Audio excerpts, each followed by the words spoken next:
Olá, boa noite, pessoal. Tudo bem? Vamos começar a nossa última live dessa semana. Fechando hoje em grande estilo com a doutora Patrícia. Logo, logo ela vai entrar aí com a gente. Sexta-feira, hein, gente? O último dia para aproveitar essas informações tão relevantes aí que a gente está compartilhando com o pessoal. Oi, gente. Boa noite. Oi. Vamos ver, logo a doutora Patrícia já vai entrar aí com a gente. Oi, Natália, tudo bom? Oi, Evelyn.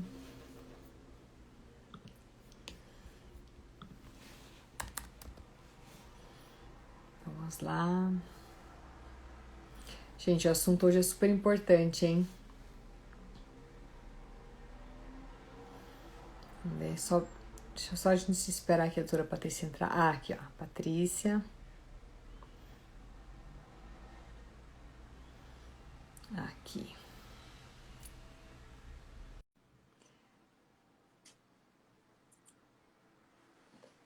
Aí já vai dar certo aqui a conexão.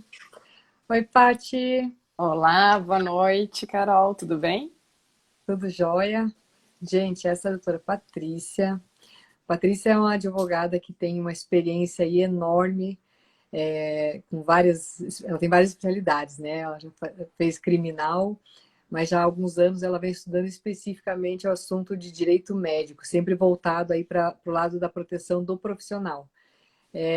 Pode parecer que não tem nada a ver, né? A gente imagina, quando você fala em direito médico, você já pensa, deu problema, né? E o nosso bate-papo hoje é justamente o contrário, é para mostrar para as pessoas, né? Não só médicos, mas todos os profissionais da área de saúde, a importância da gente fazer um direito preventivo, assim como a gente fala da medicina preventiva, né?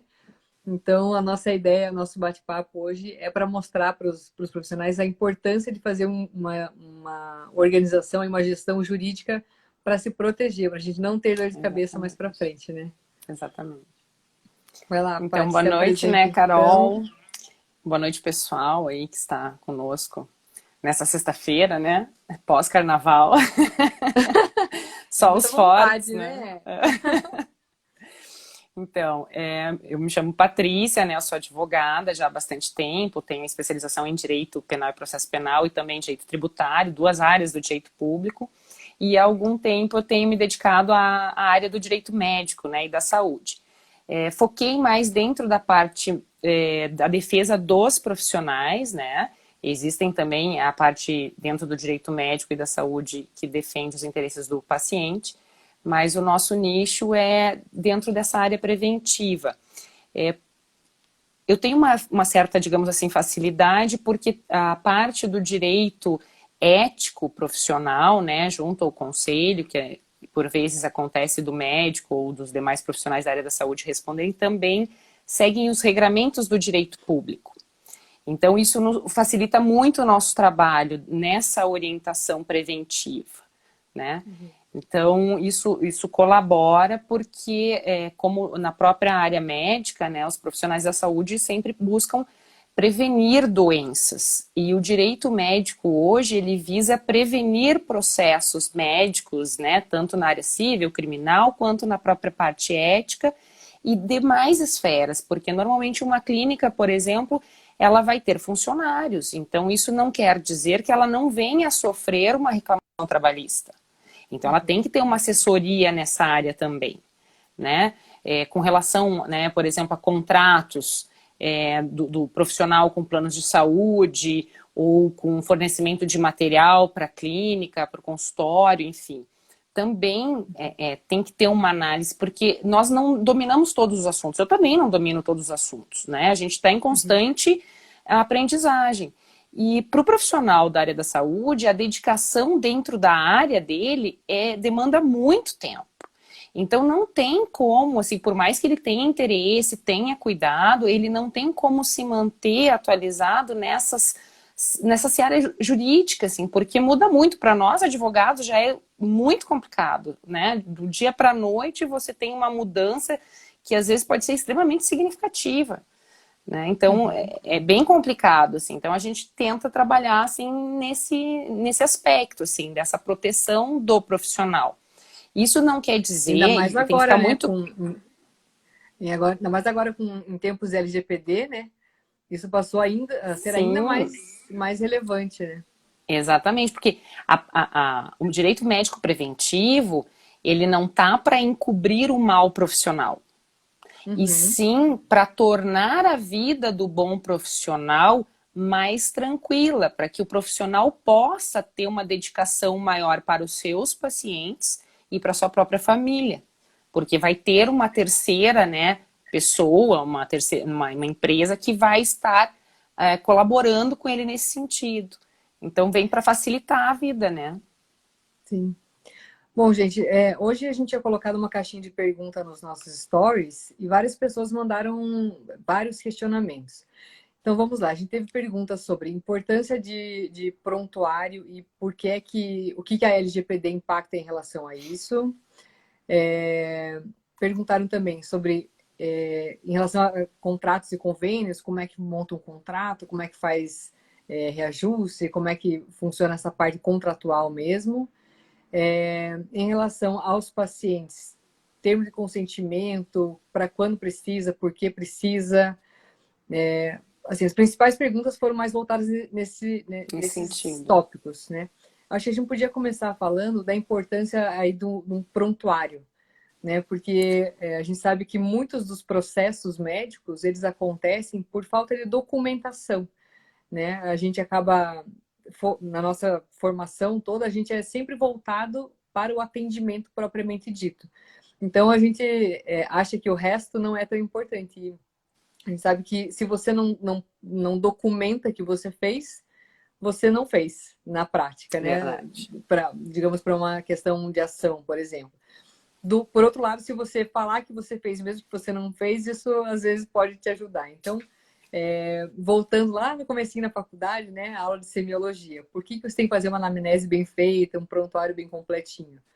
Né, para que você realmente tenha tudo que você fez, o paciente, toda a história dele, bem documentada, né? Você podia falar, Exato. Paty, um pouquinho sobre essa questão da LGPD e os sistemas de prontuário que a gente tem por aí? A gente sabe que tem muita coisa, muita empresa aí que vai passar uns apuros tendo que se adaptar em relação a isso. Com certeza. Só vou fazer um adendo, dar um oi especial para a Lu e para o doutor José Carlos também, que estão nos acompanhando, que são colegas nossos, assim, da área de estudo em direito médico, então estou bem feliz que eles estão aqui com a gente também. Joia. Então, Carol, eu vou tentar contextualizar para relembrar a importância que tem o prontuário médico, né?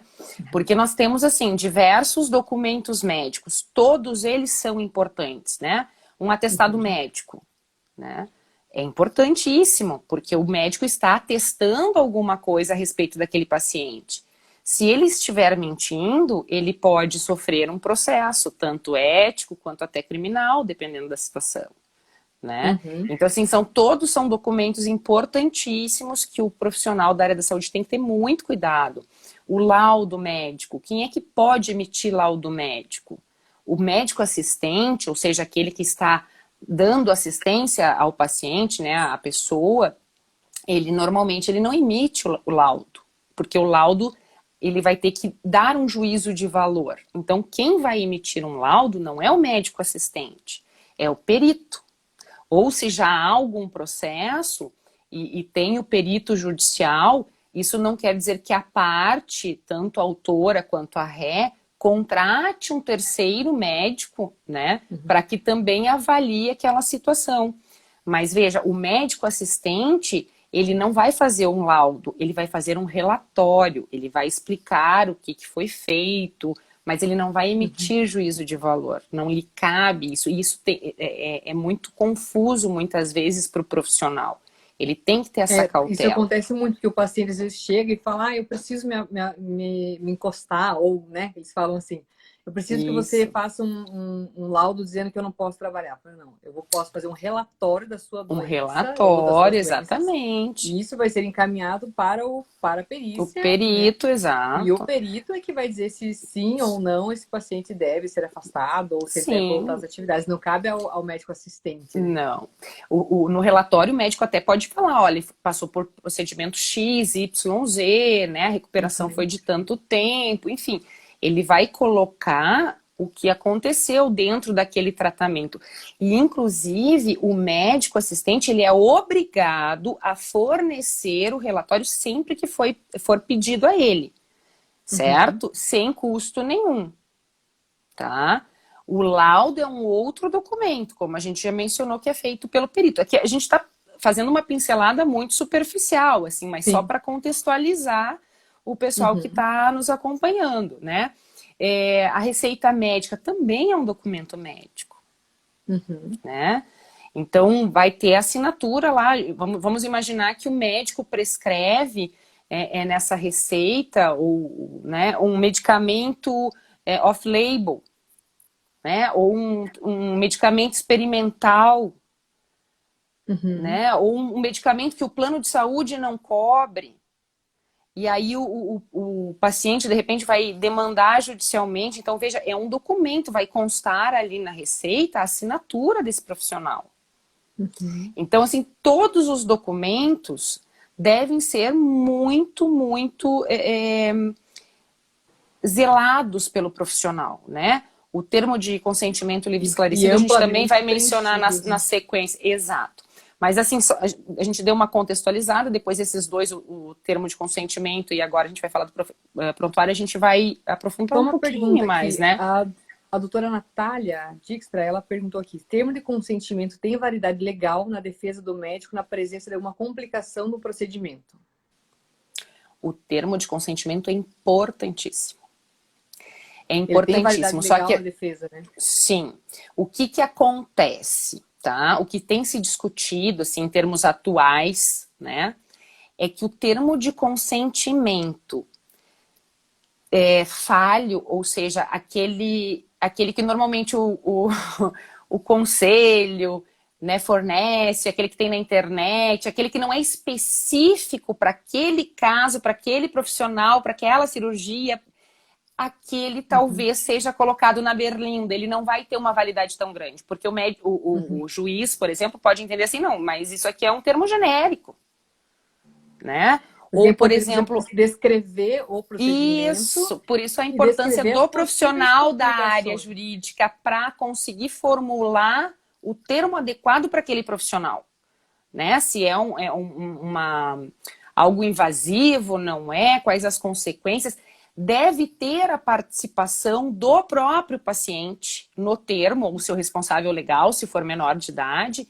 Por quê? Porque Preencher, né, o se nome e tal, isso, para porque demonstrar que isso, ele de quando fato chegar em lembra. juízo, exatamente, o médico vai ter esse documento e vai conseguir demonstrar como uma prova para a defesa do profissional que todo o procedimento foi esclarecido para a parte, né, para o Uhum. paciente, no caso, né, foi explicado todos os riscos, os benefícios, o que poderia acontecer no caso de recusa ou de aceite, enfim, foi tudo qual era o procedimento, qual seria, digamos, uma cirurgia, a via de acesso naquele caso, E é né? engraçado que, assim, Sim, às vezes o profissional tem receio de colocar todas as possíveis complicações. Por exemplo, no nosso termo de consentimento lá da clínica de colonoscopia, tá? Lá está descrito que pode acontecer sangramentos, perfurações, complicações e tal. Quantas vezes isso acontece? Posso contar nos dedos, às vezes, né? A gente já fez mais de são 20 mil raros, procedimentos, né? nunca tivemos complicações mais graves assim. Mas, estatisticamente falando, é uma coisa que pode acontecer. Então, a gente tem que descrever. Aí o paciente fala, nossa, mas eu tenho que assinar isso aqui, está dizendo que eu posso ter uma perfuração e para uma cirurgia? Sim, pode. Mas qual a chance disso acontecer? Extremamente baixa. Mas 0,0001 alguma coisa. Mas Mas existe. Então ele tem que estar existe. ciente para ele aceitar livremente fazer, né, se submeter ou não àquele procedimento. Só vou dar um Sim. oi para a doutora Luciana Pimentel, que está aqui, e o doutor Wendel, que é juiz, também especialista, está assistindo aqui a nossa live, né, em Ah, que direito legal. médico. lá do interior de São Paulo. Então, obrigada joia. pela presença de vocês, nossos colegas aí também da área. Ele é um estudioso, o Dr. Wendel também, assim como o Dr. José Carlos e a doutora Luciana, nessas searas, assim. E ele é um juiz que ressalta muito, justamente porque ele, né, tem o conhecimento da área, é juiz, e ele explica muito bem nas participações que ele faz, nas aulas que ele dá, exatamente isso, que o paciente, ele tem que estar ciente. Então, a terminologia, as palavras que são colocadas para o paciente tem que ser de fácil acesso. Né? O paciente tem que Sim. entender, porque a gente tem paciente, assim como a gente tem cliente na advocacia, de todos os graus perfis, assim, né? de conhecimento, né? Às vezes é uma pessoa maravilhosa e não teve acesso a uma educação. Então, se você trouxer um termo, né, que a gente sabe que principalmente na medicina, na odonto, enfim, na área médica, na área da saúde, tem terminologias que, para gente que é advogado, que está atuando nessa área, já é difícil. Imagina para um leigo compreender. Leigo, então, né? exatamente. Então, tem que trazer essa comunicação, né, de fácil acesso, de fácil compreensão. Às vezes a pessoa tem medo, né, de falar, mas isso pode uma complicação. Não, tem que falar, gente, porque se, né, a gente fala assim, estatisticamente falando, um dia isso vai acontecer, né, e você tem que estar preparado para caso, né, ou quando isso aconteça. É uma infelicidade e o importante, assim, é você estar tecnicamente preparado para resolver as complicações que venham a acontecer, mas isso um dia vai acontecer, então você tem que descrever para os pacientes. Ainda mais assim, se você for fazer um procedimento terapêutico, né? Que tem um risco maior, é super importante você descrever e isso tudo, né? O profissional da saúde, ele tem que estar ciente que numa demanda judicial, tá? O paciente, via de regra, vai ser compreendido como a parte hipossuficiente, a parte que desconhece, porque ele não tem o conhecimento específico da área, certo? Então, o médico, ele estaria numa situação de obrigação real de explicar. Então, o que acontece com o termo de consentimento? Ele não é assim, eu posso fazer ou não fazer. Você tem que fazer. Porque se você fizer, você vai ter esse documento, se eventualmente tiver um processo, como documento probatório. Só que também, se ele for mal feito, ele pode ser uma faca de dois gumes. Pode ser pior. Mas se não tiver, vai ser pior ainda, você tá entendendo? Porque se não tiver o termo, o juiz, ele vai entender, ele vai saber assim, não foi feito. O paciente não tinha conhecimento nenhum. Assim, qualquer procedimento, né? Às vezes uma coisa boba, sei lá, vai tirar uma unha encravada.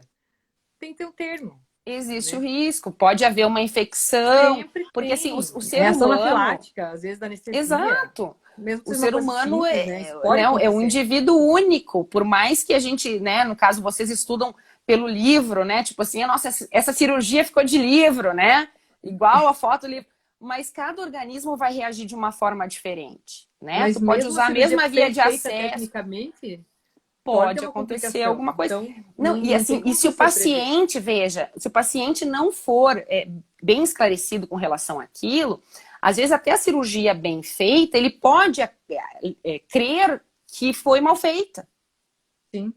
Né? E importante, então, assim, inclusive isso que você falou, assim, descrever como é que vai ser feita a cirurgia, o que você espera de resultados, né? E, inclusive, descrever os resultados que podem não ser os melhores, né? Então, olha, você pode ter uma complicação assim, você pode ter um sangramento, pode ter uma infecção, pode.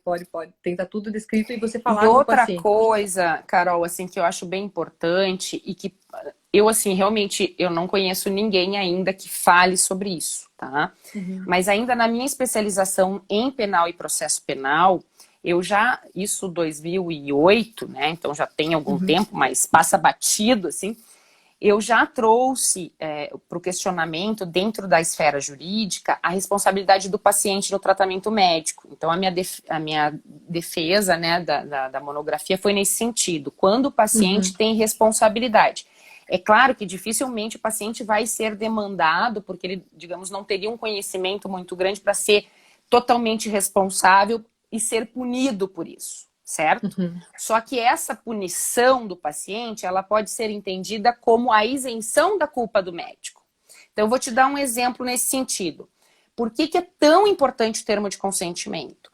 Você vai explicar para o paciente, inclusive, e você deve colocar, vamos pegar uma cirurgia ortopédica, certo? Que eu tenho mais contato, digamos assim, né?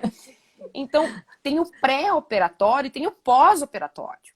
Então, isso também tem que ser mencionado para o paciente. Então, por exemplo, Não tem é que só fazer aquele jejum. momento, né? Exatamente. Ó, ele tem que estar ciente que ele tem que fazer o jejum para aquela cirurgia, principalmente se é uma Uma coisa cirurgia que eu eletiva. sempre... É uma coisa que eu sempre faço, né? Quando eu vou fazer qualquer procedimento mais complexo, assim, que seja um exame terapêutico, eu sempre chamo a família e explico junto, olha, você concorda, vocês não querem ir para casa, conversa, pensa bem, vê se você de fato quer fazer, Sim. quer uma segunda opinião.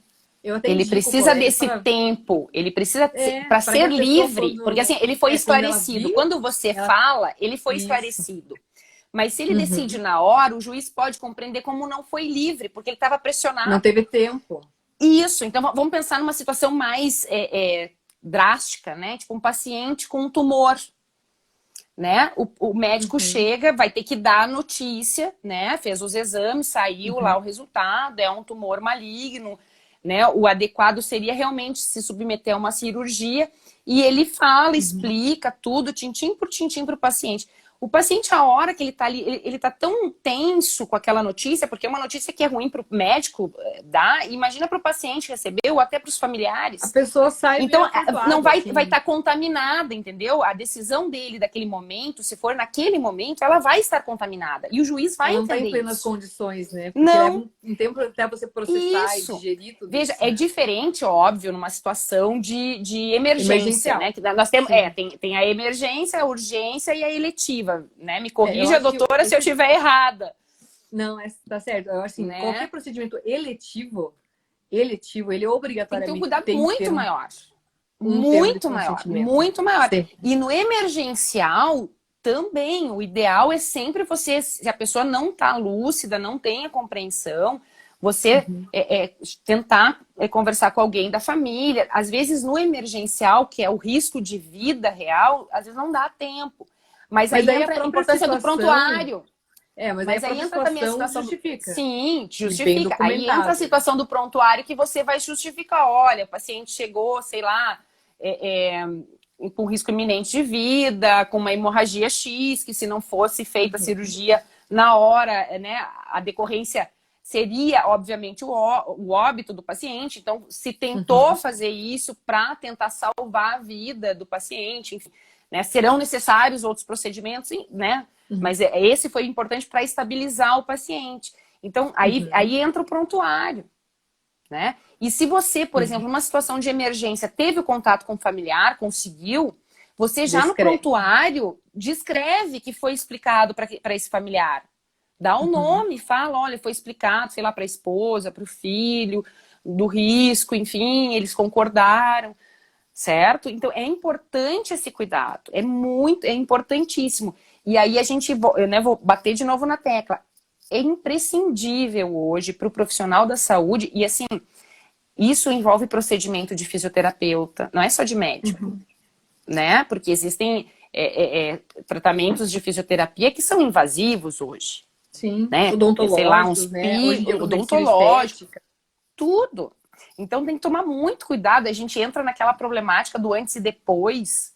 Não pode ter Uhum. antes e depois. É proibido, é expressamente proibido. Não se Porque você pode não tem pôr como nem garantir, você não dentista. consegue garantir o Não. resultado. E no Por momento que mais que você você coloca faça o antes e tudo, depois, você está se colocando na condição de promessa de resultado. sim. Você está entendendo? É essa visão Você tem que em explicar termos que jurídicos. você tem que explicar que você vai usar toda a técnica possível para que você tente atingir esse objetivo. Mas você nunca pode Sim. garantir, né? Só que se você colocou no seu Insta, no seu Face, em qualquer Ah, lugar, não, o isso antes não. e depois, você se Não pode. comprometeu com o resultado. Em Uhum. qualquer hipótese, né? Em qualquer hipótese, você se compromete Paty, com e o resultado. falando sobre a questão do prontuário, né? Agora com esse negócio da LGPD, isso está sendo mais ainda comentado. Então, eu acho que é importante a gente comentar com o pessoal a questão da garantia do sigilo e confidencialidade. Tá. Isso sempre existiu, o É CFM isso que eu ia obriga, né? falar. E uma coisa que a gente já comentou esses dias, mas é sempre importante reforçar. O prontuário médico, na verdade, ele é um prontuário do paciente, ele é um documento do paciente sob tutela do médico. O que isso quer Sim, dizer? Que o paciente, a qualquer momento, pode pode solicitar. exigir o seu prontuário. e você tem que fornecer. Daí entra várias questões. Se esse prontuário for editável de qualquer maneira, né? Se outras pessoas tiverem acesso ao seu prontuário, né? Agora com, né, a LGPD mais ainda. Se você tiver qualquer tipo de maneira de que, por exemplo, o teu servidor não tem segurança. Rasura, se é escrito, Rasura, né? Então não pode. Não pode. Então, algumas coisas importantes. O prontuário eletrônico, ele não pode ser editável. Ele tem que estar seguro. E aqui um comentário importante, o pessoal às vezes acha que é melhor você ter um prontuário, um sistema que seja local, um servidor local, do que ter um servidor na nuvem, né? Isso é uma coisa que a gente escuta bastante. Não, mas o meu servidor é local, então ele está aqui, está seguro. Não. Na verdade, um servidor local, a chance dele ser invadido, de ser hackeado, é muito maior. E, inclusive, hoje os hackers fazem muito isso, né? De sequestro de prontuário e cobram fortunas por isso. Teve grandes hospitais aí de São Paulo, Sim. Enfim, do mundo todo, tem vários casos desses, de que os hospitais tiveram que pagar uma fortuna, né? E depois eles tiveram ações justamente por vazamento de dados de pacientes, justamente por causa disso. Então, você usar um sistema que seja na nuvem, que geralmente tem vários sistemas de segurança, de backup, criptografia, é muito mais seguro do que você usar um servidor local. Né? Isso. Então, assim, não existe nenhum sistema 100%. Isso é um fato. O pessoal invade até o pecado. Então, exatamente. Então, a gente tem que buscar o mais seguro. Mas vamos voltar lá para o prontuário. O prontuário, ele sempre foi de extrema importância. Sempre foi um documento estritamente sigiloso, né? Só quem tem acesso ao prontuário são as pessoas que estão assistindo aquele paciente. Então, a gente tem um velho hábito, ainda da época do papel, que muitos profissionais ainda usam, que a secretária tem acesso. Que a faxineira entra no arquivo para limpar. Não pode, mesmo no arquivo físico. Aquele documento... Você não pode... Não pode. Você tem dados sensíveis. Que tem no seu prontuário. Exato. Nós temos ali dados sensíveis, muito sensíveis, né? E isso, a LGPD, ela é muito clara nesse sentido, né? Não são dados comuns, porque ali você vai ter doença, né? Às vezes doença genética, alguma doenças infecto-contagiosas. Exatamente. Claro, existem situações em que o profissional ele tem que fazer a comunicação, que nem a gente está acontecendo agora com a Covid, né? O profissional que atende, a pessoa, ele tem que comunicar porque é notificação compulsória. Isso, mas que é o caso da Covid. A notificação, ela segue um protocolo de sigilo. Um protocolo também, de sigilo, né? Exato. Que só é parcialmente quebrado pela situação de pandemia, né? Que é uma coisa extremamente de risco, porque, por exemplo, o HIV, o médico, ele não vai comunicar que o seu paciente é soropositivo. Mas você tem a obrigação de chamar, no caso, namorado, marido... o companheiro, enfim, mas você não vai... Porque sim, mas você não vai avisar ele... Nunca. Exatamente. Então, assim, veja que como... Só desculpa que eu lembrei de um negócio que é recorrente, assim, é uma solicitação recorrente e que é um erro. Os pacientes, volta e meia, chegam no consultório e falam assim: vocês esqueceram de pôr o CID no atestado. A empresa só aceita se tiver o CID. Isso é errado. Isso é um outro documento, né? A gente está fugindo de volta do pronto. Eu adoro live porque a gente... Sabe que eu me lembrei desse ponto? Isso tá... É porque, assim... Isso tá no atestado, bem recorrente, né? Isso. Sim. E assim, esse dado é um dado que só diz respeito, no caso da CID, né, que é o código da doença, para o paciente e para o profissional, né? O profissional que deu o diagnóstico, enfim. É importante falar, Paty, porque o CID, ele diz qualquer doença. Qualquer pessoa põe no Google o CID, imediatamente sabe qualquer doença. Sim. Então, você só pode pôr o CID se o paciente com autorização expressa do paciente. E ainda... E vamos lá, então, vamos retomar. O CID, ele interessa a quem? O médico assistente que está prestando aquele serviço, né? Vai indicar para o paciente qual a doença que ele tem e para o próprio paciente para saber do que ele está sofrendo, certo? Os terceiros, via de regra, não tem que saber, certo? O que acontece, por vezes, é que o paciente desinformado chega no consultório do profissional e diz assim, ah, mas a firma pediu que colocasse o Exigiu. CID, né? Ou exigiu. Veja, o médico ainda ele tem o dever de explicar para esse paciente que ele não precisa pôr, que é um direito Eu dele sempre não falo. colocar, Eu sempre né? falo assim, Mas você se quer divulgar essa caso... informação? Exatamente. Aí, Porque você não é caso obrigado. realmente o paciente aceite, queira, aí você, profissional, tem que constar no corpo do atestado esta autorização expressa do paciente, Assinada pelo paciente. após isso, após ele ter informado pelo profissional de que não seria necessário, né, que ele teria direito, e pedir para o paciente assinar junto. Porque isso é um documento que, eventualmente, pode servir de prova para o profissional, inclusive. Né? Dizer assim, Uhum. não, não fui eu que coloquei. Eu só coloquei porque o paciente autorizou e pediu, mesmo eu tendo explicado. Porque caso não conste isso, né, vai ficar a palavra do médico contra a do paciente, por exemplo. E aí o paciente é a parte hipossuficiente. Então o juiz vai entender o Hipossuficiente. quê? Que o paciente, né, vai ter que ter todo o Uhum. merecimento dele porque ele desconhecia essa informação. Então, para o médico se resguardar, aí que entra o direito médico preventivo. Então, todas essas orientações, o médico tem que tomar conhecimento, né? A mesma Uhum. coisa que a gente falou antes do laudo e do relatório. O médico assistente, ele não tem que dar laudo. Ele pode até, por uma gentileza muito grande, fazer isso. Mas não é a Uhum. obrigação dele. A obrigação dele é emitir o relatório. Inclusive no final Uhum. do tratamento, sem custo nenhum, né? Então, essa situação do CID é muito importante, Carol, né? O médico tem que trazer no corpo desse atestado, caso ele venha informar o CID, né? Porque esse paciente Uhum. vai levar conhecimento de terceiros, né? Empresa, enfim. Então, um médico, paciente, aquela informação. Então, tem que estar realmente documentado, certo? Que o paciente autorizou, mesmo tendo conhecimento, mesmo tendo sido orientado pelo próprio profissional, que ele não precisaria fazer isso. E fazer o paciente assinar junto o corpo do atestado. É uma garantia, porque assim, não é que todo paciente vai fazer uma sacanagem ou quer, né, prejudicar o Não, mas profissional, mas às vezes você não acontece, às vezes sabe. sabe o que eu escuto muito dos profissionais da saúde? Ah, mas há anos eu faço assim, nunca deu nada. Né? Até o Não, mas dia a que minha dá. secretária sempre mexeu no prontuário. Não pode, Mas tem uma entendeu? coisa, gente. É, os tempos mudaram, né? Na medicina, a Exato. gente vê que o pessoal ainda é muito tradicionalista, aquela cabecinha, né? Super. Não, mas sempre foi assim. Tá, mas hoje, se você tiver um prontuário de fichinha, primeiro que não faz o menor sentido. Você perde um tempão na vida, né? Procurando prontuário e você não consegue extrair nenhum dado. A gente falou bastante sobre isso esses dias, né? Da importância de você ter dado para você tomar decisão não somente da gestão da tua clínica, mas também dados para você atender o paciente mesmo. Então, como é que você vai programar, por exemplo, uma ação preventiva se você não tem dado, né?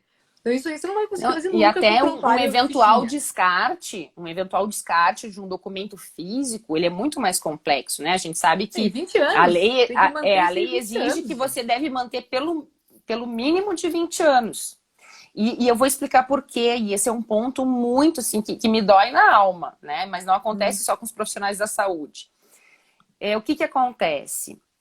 O prazo prescricional para o profissional responder a um processo ético, isso acontece com advogado, isso acontece com médico, enfim. Junto ao seu conselho, né, de classe, ao conselho que ele está inscrito, são de 5 anos. Mas são de 5 anos de quando o conselho tomar Do... conhecimento. Eu achei que era do E último da última atendimento, né? e do último atendimento. Assim, 20 anos que você guarda a partir do último atendimento. Uhum. Tá? Então, assim, o meu último atendimento foi hoje, é o meu paciente. Então, eu tenho que Uhum. guardar pelo menos por 20 anos, certo? Só que, digamos que passou 20 anos e um dia do meu último atendimento, certo? Uhum. E aí eu queimei tudo, incinerei para não deixar nenhum vestígio, né? Porque vai que a secretária pega uma Pega do fichinha de lixo. prontuário, enrola alguma coisa e joga no lixo e alguém acha, né? Imagina que perigo. Uhum. Mas enfim, né? Queimei, não sobrou nada. Passaram 20 anos e 2 dias. Esse paciente resolve dizer ou achar que teve um erro médico ou que aconteceu alguma coisa. Uhum. A partir do dia que ele for lá no conselho, é que o conselho tem 5 anos. E aí o médico já não tem mais documento nenhum. Então, os Melhor profissionais... guardar para sempre, né? Exato. Então, a recomendação que a gente passa é guardar ad eterno, praticamente. O Por problema isso que o onde é que você documento vai guardar? No virtual... espaço físico. Exato. Não Então, faz por isso que sentido. o Então, hoje em documento dia, virtual é melhor, sim, né? porque Só que você aí tem vai que ter ter aquele sempre cuidado vários de ter um backups. servidor adequado. Exato. Então, Então, gente, fica a é dica: difícil se prontuário adequar eletrônico online com vários backups online, e níveis de segurança muitos, que seja equivalente a altíssimos. internet banking, assim, para você não ter Porque problema. assim, a gente fala no direito, assim, quando a gente discute LGPD dentro da área do direito médico e nas demais áreas, não é assim, ó, é para não acontecer, entendeu? E se acontecer, a gente conta assim, ó, que vai acontecer. Um dia vai Um acontecer, dia vai acontecer. A gente não sabe quando, mas vai nem com acontecer. quem. E nem com quem. Pode ser que a pessoa, que não aconteça, mas ele tem que estar prevenido para A caso isso ideia é venha mais ou menos acontecer. igual o seguro de carro. Você pode nunca É, precisar, mas o dia que você precisar, se você não tiver, você vai se estressar. Então, é melhor. e foi bem legal você falar em seguro, porque assim, outra coisa importante é que o seguro médico é diferente Uhum, do direito médico preventivo, não é a mesma coisa, né? uhum. E aí a gente pode fazer um gancho com aquela situação dos contratos que você tinha mencionado, que foi uma das perguntas da caixinha, Ah, né? isso é uma pergunta bem recorrente. Como é que faz a É, negociação de contrato?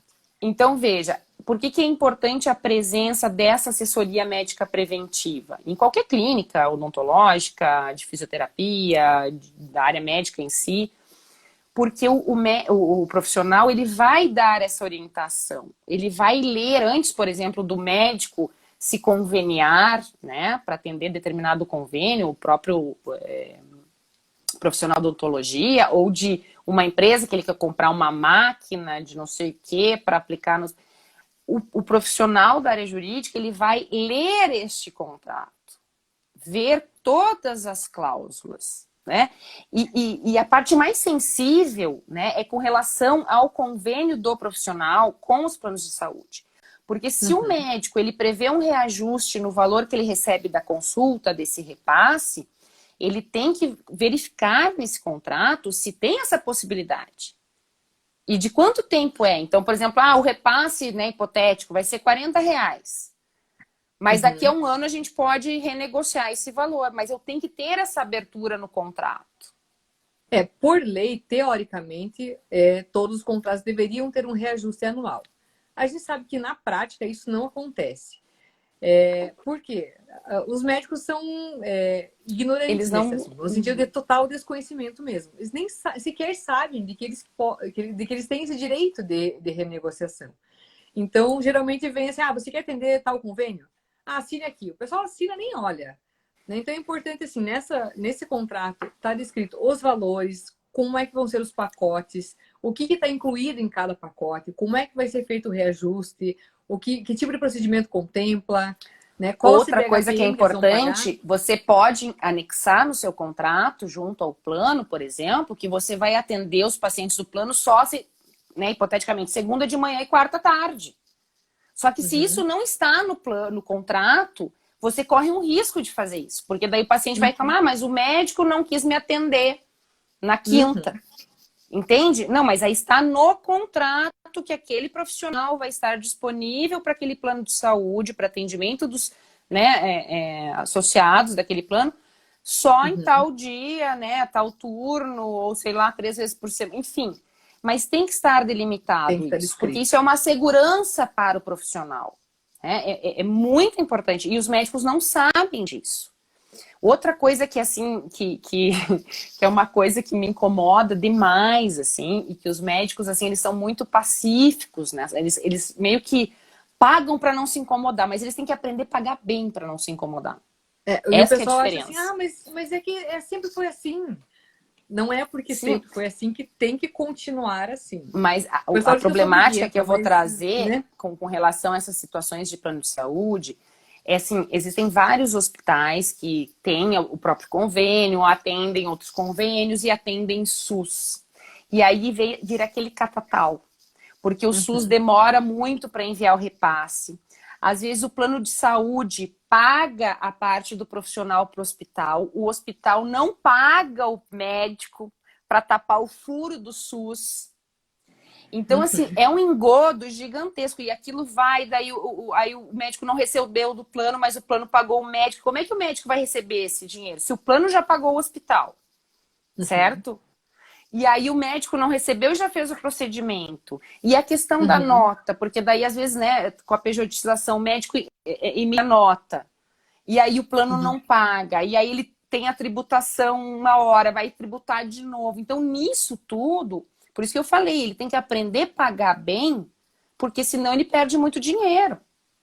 Não, e outra, o pessoal fala, mas tem que atender um monte de convênio, tem que atender todos os convênios que eu puder. Isso é um grande erro.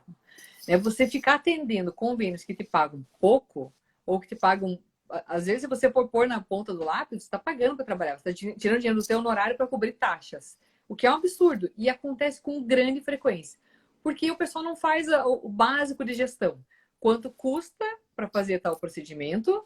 Né? Quando a gente fala de uma clínica privada, assim, não de ambiente hospitalar, mas quando você está dentro de uma clínica, se você não fizer a conta exatamente quanto custa cada coisa que você faz na tua clínica, quanto custa a hora da tua sala de consulta, quanto custa tal procedimento, uma endoscopia, uma colonoscopia. Então você tem que ter exatamente o teu custo. Né? A Sim, gente, e o o custo do problema médico de. que tem clínica particular é altíssimo. Pois Né? O é, mas o problema é médico. o seguinte, quando você fala de fazer preço, eles vão lá e fazem o levantamento do preço do procedimento. Mas não coloca assim, por exemplo, quanto que você gasta de manutenção de aparelho, quanto você paga de luz, Sim. do condomínio, do prédio, de E nem o secretária, tudo isso risco que entra no você teu pricing. assume. E nem o risco que você assume para efetuar aquele Sim. procedimento. Né? Então Então, tem, assim, tem muito cirurgias que convênio que é melhor. precisam de materiais, enfim, às vezes convênio restringe muito, né? Então, Qual o às vezes, é material que melhor você você vai deixar de usar. atender, né? Às vezes é Porque melhor é o você seu deixar de nome que pegar vai um estar lá. convênio do que você ficar se sujeitando a ter que fazer um monte de volume, que você vai estar fazendo volume em detrimento da tua qualidade, porque não tem como você ter a mesma Sim. qualidade atendendo, né, Daí você vai ganhar no consultinhas, volume, mas aí qual é o atendimento que você mas vai não dar para ganha esse no paciente? volume, Claro né? que não, mas assim, às vezes a Você lógica do médico é assim, não, mas eu vou ganhar no volume. Só que o isso não risco dele até existe. cometer. Não existe, porque até o risco dele cometer um erro médico em função de um volume demasiado é É muito enorme. maior. Então, Entende? é Então é. importante que a gente comece a voltar à medicina mais antiga, né? No sentido assim, de qualidade de atendimento. Mas, ao mesmo tempo, tem que mudar a mentalidade para entender assim, que não dá para continuar fazendo as coisas desse jeito. A gente tem que ter tudo documentado, tem que ter tudo muito certinho, tem que ter contrato de tudo, tem que ser feito esses reajustes anuais e tem que estar tudo no papel. O que não Tem que estar tiver, tudo no papel. o tratado não sai caro, né? O que está Combinado não combinado sai não sai caro. caro. Então, assim, você É quer não isso se aí. estressar, coloca tudo no papel, porque assim, você fez um acordo com uma diretoria do convênio, mudou a diretoria. E daí? Você tem alguma coisa documentando que vocês de fato iam fazer aquilo? Você não, mudou a diretoria, não, mas a gente não tem nenhum contrato, agora o valor é tanto. Se vira. Ou é o contrato genérico, né? E daí no Então, contrato genérico não vai estar, obviamente, não né? vai estar isso aí. Então, a gente tem que se Então, atentar para isso, né? por isso que a gestão é primordial, né? É super importante ter uma gestão efetiva. E outra coisa, para o próprio profissional não se desgastar, quando tem, por exemplo, essa assessoria preventiva, o advogado vai entrar em contato com o plano. Não, ó, daqui a um mês vai vencer, então a gente vai renegociar, é assim, assim, essa. Que aí ele não se expõe, porque o médico é uma pessoa muito boa por natureza. Ela se doa em prol do outro, como a maioria dos profissionais da saúde, enfermeiros, enfim. Eles se doam, eles não têm essa malícia, então eles acabam se deixando explorar. E aí eles acabam tendo problemas de saúde porque eles não têm tempo nem de se cuidar. Então Sim, é trabalho uma bola de demais, neve, exato. E trabalha cada é um vez mais trabalho para ganhar a mesma desgastante, coisa, né? né? É um A trabalho realidade que a muito gente vê é desgastante. essa. Veja, você tem uma clínica, né? Não sei se é própria ou não, mas hipoteticamente é alugada, Próprio. vamos dizer, né? Mas vamos imaginar que não seja, que seja alugada. Vai ter anualmente reajuste de aluguel, né? Os teus funcionários anualmente têm reajuste de salário, né? O IPTU vai ter reajuste todo ano. E assim Tudo tem reajuste, né? sucessivamente. E aí você vai ficar 20 anos recebendo R$ 40 de consulta daquele plano? Não tem condições. É o que você falou, tá pagando para trabalhar. Tá Então pagando pra tem trabalhar. A tem que ter uma depreciação do mudança. trabalho médico tá absurda, né? A gente, É quando quase você que uma começa a olhar para prostituição. Não, mas é. É que nem o advogado. A gente tem um problema muito grande na advocacia, né? Porque ainda o profissional da área da saúde já é regra ele cobrar consulta, né? O paciente vai lá, paga consulta, quer pelo plano, quer Mas tem muito. Dá particular. pra você dar uma olhadinha? Mas imagina a gente no processo. Eu podia estar milionário se cada vez que pedir uma olhadinha eu tivesse dado, né? E recebesse por isso. Então, assim, a gente tem que tomar muito cuidado. E ainda no direito, por exemplo, eu tô trazendo isso para dizer assim, que não é uma crítica só para os profissionais da saúde. Isso acontece em todas as religiões, está tudo muito saturado. Advogado, muitos nem cobram consulta. E aí? Aí você, não, a minha consulta é tanto, né? Cobra o mínimo, que seria a tabela, por exemplo. Não, mas então eu vou no outro que não cobra. Eu digo, então vá. Só que a gente tem que aprender a valorizar, né? Se você realmente você estuda, você está atualizado, você se dedica para ter para oferecer um atendimento. Sim, você estudou de para qualidade, oferecer aquilo, né? Isso tem um custo, né? Claro. As pessoas às vezes não entendem isso. Isso é uma coisa que me revolta, sabe? Por exemplo, eu vou fazer um tratamento para tratar um câncer precoce e o paciente acha caro. Mas ele gasta o dobro disso para fazer um botox, por exemplo. Entende? A desvalorização, né, da saúde. Então, eu sempre falo, quer ganhar dinheiro, vai lidar com estética. Vai lidar com doença, mesmo que você cure câncer, você pode fazer o que você quiser, você vai passar fome. Porque paga muito mal. Porque as pessoas não valorizam. Então você tem que valorizar o seu trabalho. Né? Você faz um atendimento diferenciado e cobra. E veja, aí a gente volta para aquela situação da quantidade e qualidade, tá? Que você trouxe da parte realmente antiga, né? Vejam como é importante a relação médico-paciente. É muito importante, porque assim, quando o paciente realmente confia naquele profissional, ele vai fazer o que ele pode, o que ele não pode, para ser atendido pelo profissional, certo? Ele vai.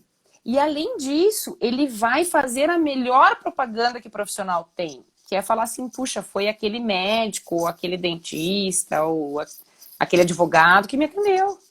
E isso não tem preço. Então, assim, às vezes você tem um paciente de qualidade, não é questão de explorar o paciente, mas é um paciente que realmente precisa.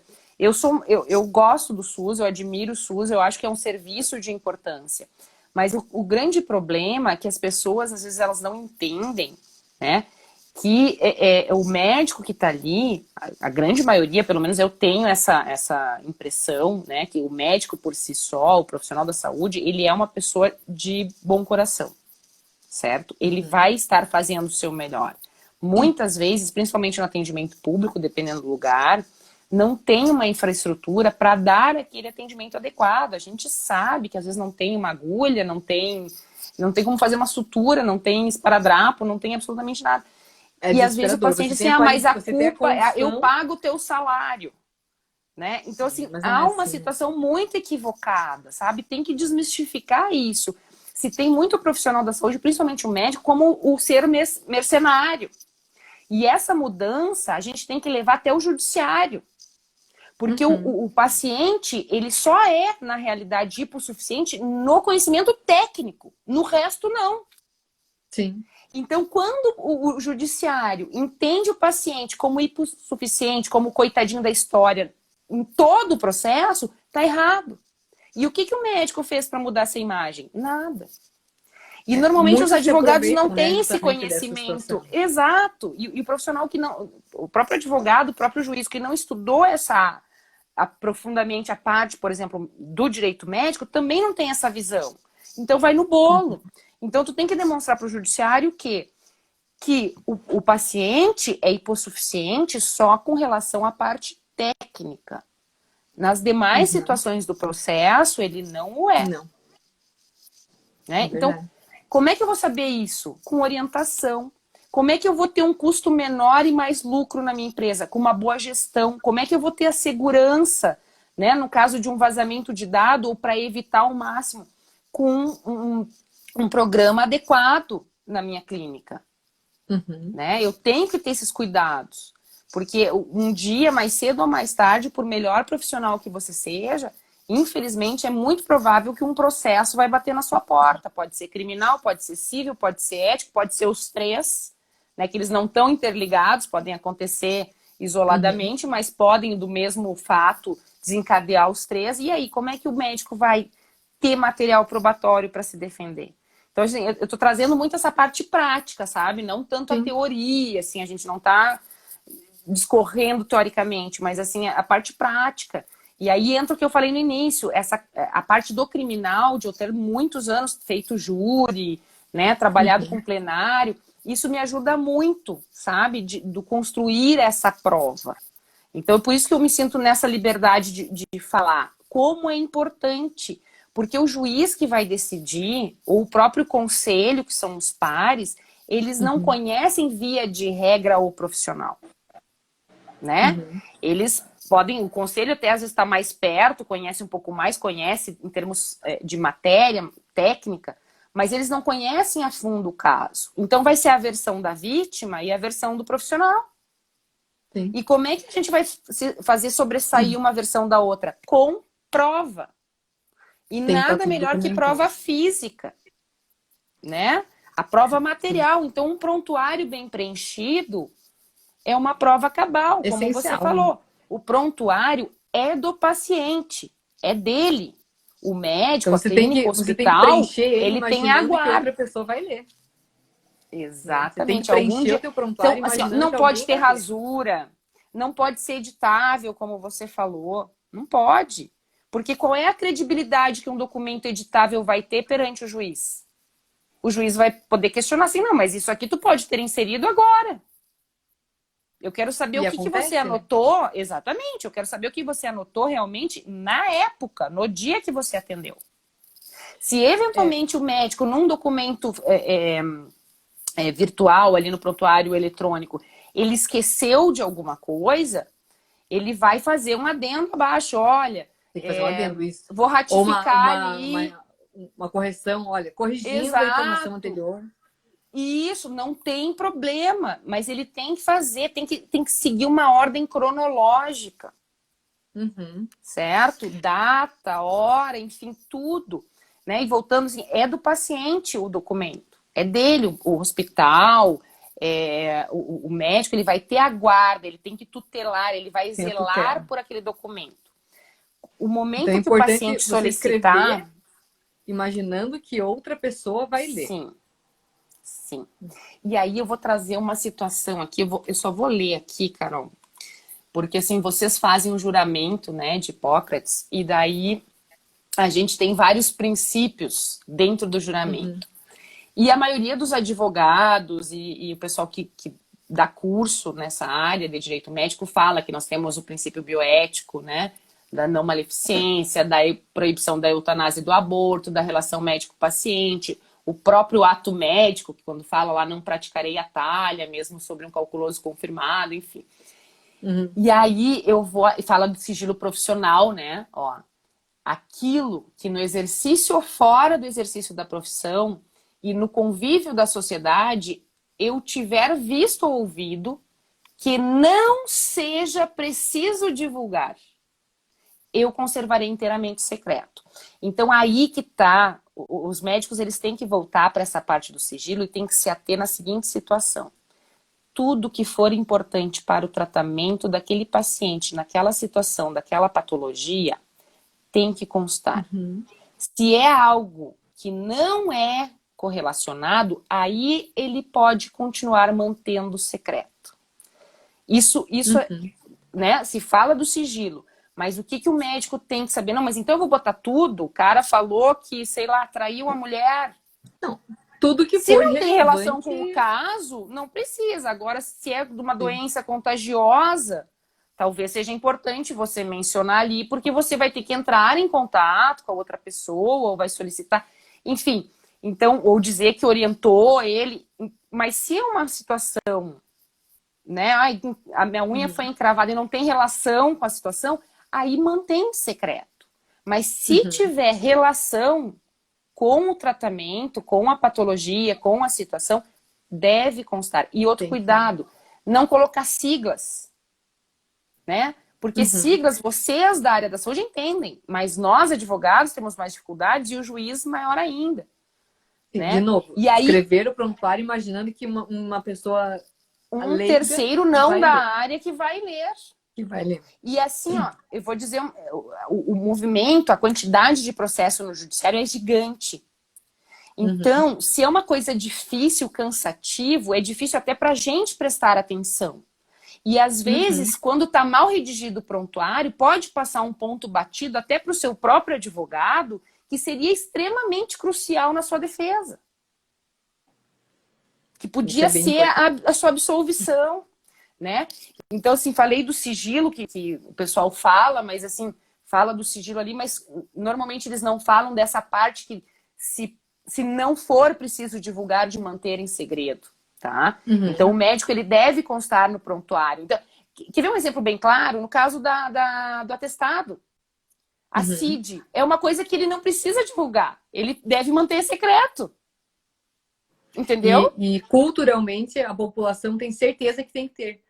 Né? O pessoal Exatamente, diz, mas não precisa. Falam que é obrigatório. Então tem que pôr. Não, mas não tem. Tem que manter secreto. Eles não, mas tem que ter.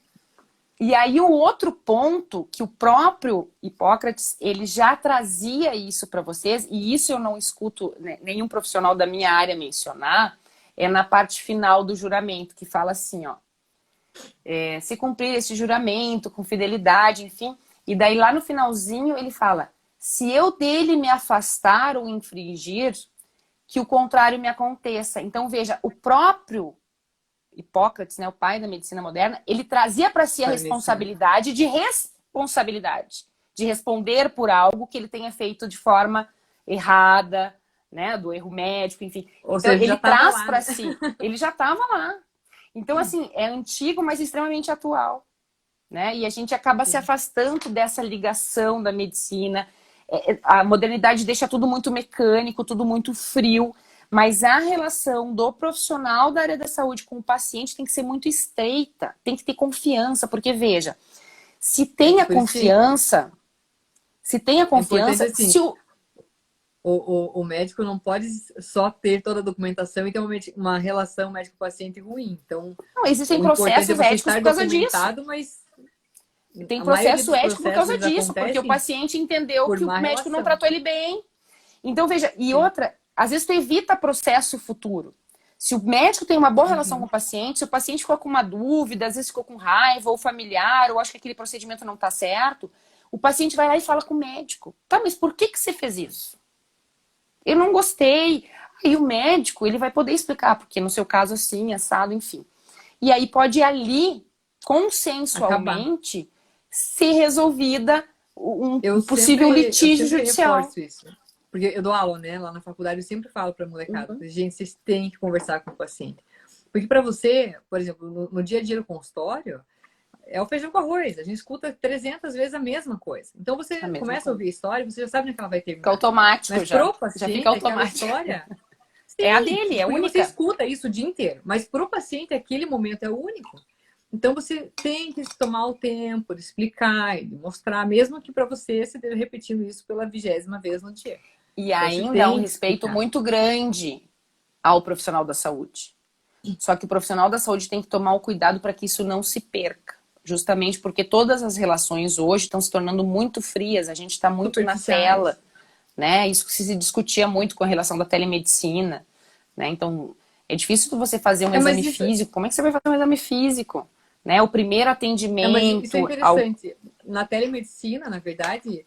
É engraçado, eu achava que seria um atendimento mais frio, mas na verdade não é, sabe? Porque quando você tá fazendo um atendimento de telemedicina, você fica assim, igual a gente tá aqui, eu tô olhando só pra você. Você não fica olhando pro resto. Então você acaba focando, às vezes, até mais no paciente. E pro médico demanda muito mais concentração o atendimento por telemedicina do que o atendimento presencial. Então nem Mas se sempre você torna mais pede, né? frio, né? Você tem um olho Sim, no olho, sim. mas através de uma tela. Né? Mas você Quando o pode fazer um paciente está na atendimento sua. Claro, humanizado. você pode, muito bom, mas vai chegar uma certa situação que você não Não é a consegue mesma coisa. avançar. Né? Sim. Até o momento você não consegue, acredito eu, né? Não sei se evoluiu tanto, fazer uma endoscopia daí ou aqui, sem ter nenhum aparelho, Infelizmente nada ainda não. remoto. Então, então o médico Seria. também que tem que ter essa noção, esse bom senso, assim, opa, agora eu não posso mais seguir daqui, Sim. né? Então pode ser mais cômodo, mais confortável, enfim, mas ele tem que ter muito essa consciência, sabe? E às vezes o paciente, ele precisa do contato, às vezes ele é mais conservador, ele vai se sentir mais à vontade. Então o médico tem que ter esse tato também, de ter essa O percepção que o toque, paciente. ele cria um vínculo, né?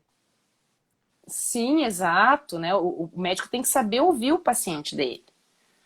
Então é muito gostoso assim estudar essa área, trabalhar com essa área, é bem, assim, eu gosto bastante. Não sei se eu confundi mais, se a gente respondeu tudo, se tem tempo. Não, mas eu Tô acho dele que papo foi aqui. legal porque às vezes parece uma coisa básica, né? Parece meio óbvio falar sobre prontuário médico, prontuário, documento, né? Parece que é muito redundante, mas infelizmente é o maior problema que a gente vê. É, Bom, assim, Paty, já deu uma hora aqui, daqui a pouco o Instagram corta a gente. cai. E eu queria só né, explicar para o pessoal por que é que a gente está fazendo isso. Então, a Patrícia já tem anos de experiência e vê essas necessidades, essas demandas aí, de um olhar mais jurídico aí na medicina. Não estou falando de judicialização da medicina, justamente por isso, para a gente se proteger. Então, nós somos em 4 profissionais que começamos a fazer um brainstorm e ver que tinha muita necessidade de um conhecimento prático, né, aplicável no dia a dia, tanto da área jurídica, quanto de marketing, quanto de gestão financeira e gestão das clínicas. Então, desses bate-papos aí e justamente dessa falta de formação que a gente tem na faculdade, surgiu a nossa ideia de fazer o curso que é o Saúde Lean, que é um curso de gestão de clínicas. O que a gente colocou nesse curso? Né? São 10 módulos, então são 10 horas de curso, onde a gente fala de gestão Lean, que é a metodologia Lean aplicada na saúde, que é o Lean Healthcare, para que você consiga organizar a sua estrutura da clínica, que você possa eliminar os desperdícios, que você possa otimizar a sua estrutura, O de maneira tempo, que né, você também. tenha uma gestão enxuta, conseguindo aí otimizar os teus ganhos. Mas só uma metodologia, se você não tiver um sistema, não resolve. Então, é importante que você tenha um sistema aí que faça essa automatização de todos os processos que, né, podem sair da mão da pessoa para fazer isso ser mais automático, mais seguro, e ter fornecer dados aí para você fazer essa gestão. A parte de marketing, a gente tem um módulo só de marketing digital, marketing médico, marketing saúde, voltado sempre para que você possa fazer, digamos, a tua propaganda, não propaganda, tipo, que você possa divulgar o teu serviço, mas respeitando aí todas as regras dos conselhos de classe, então Uhum. CFM, CFO e tal, Os para médicos que eles têm você. que entender os profissionais que eles podem fazer publicidade, mas eles têm que compreender qual é o limite dela, o que ele pode, o que Exato. ele não pode fazer. Isso. Então tem um modo só falando essa parte de marketing, saúde, um modo de gestão financeira, onde entra também essa questão dos contratos, renegociação, valores e tal. E um modo só de gestão jurídica, onde a Paty colocou brilhantemente toda essa parte de prontuário, LGPD, contratos, enfim. Ficou um curso bastante prático. A gente não espera que ninguém saia expert em gestão ou expert em marketing. É basicamente assim, o que eu preciso saber, o básico que eu preciso saber para eu As conseguir noções colocar isso básicas, né? no meu dia a dia de maneira bem prática. Então, para quem tiver interesse, o link do curso está na bio, só correr lá e dar uma olhada. Então, um curso que a gente fez realmente para tentar ajudar aí o pessoal que vinha pedindo, né, as consultinhas, as ajudinhas. E, gente, me dá uma mão nisso aqui, gente, me dá uma mão nisso aqui. Então, ele não precisa mais ficar pedindo favor, tá tudo lá, bem documentado. Vocês podem baixar todo o material e ter realmente essa noção para que a gente não fique tão exposto, que a gente possa realmente. Tudo isso é para que a gente possa entregar para o nosso paciente um melhor atendimento possível, atualizado, otimizado, mas que você possa também ter De uma forma clínica que seja segura. rentável, né? E tudo de forma Rentável, segura, né? dando segurança para você, para a tua equipe, para o teu paciente. Então, a ideia é que a gente possa melhorar aí a qualidade de vida de todo mundo. Paty, muito obrigada de Obrigada, Carol, novo. pela confiança mais uma vez. Eu queria deixar mais um beijo para os meus colegas que estão aí. Eu não tinha falado ainda da Núbia também, um colega lá de Super Brasília, a participaram ali doutora nos comentários. Luciana, doutor Wendel, doutor José, pois é. Então, agradeço a todos vocês, né? Peço desculpa se passou alguém que eu não vi aqui, mas um beijão para todos. Obrigada mais uma vez, Carol. E o curso, ó, é aquilo que a Carol falou. É uma noção básica, mais genérica, mas que vai te ajudar a otimizar, né, o dia a dia e tendo a necessidade de, né, ter uma assessoria mais direta e vai trabalhando, vai buscando, mas já vai ter a noção até para saber conversar com as partes ali que estarão envolvidas na relação, né? Isso aí. Gente, muito obrigada. Boa noite. Boa Agora é hora de noite, bom final aproveitar de um semana pouquinho, que para todos. a semana foi mais curta para alguns, mas para nós foi cheia. É, Então, fechei. bora descansar um pouquinho. Gente, Isso muito aí. obrigada e boa noite. Obrigada. Boa noite. Tchau. Tchau.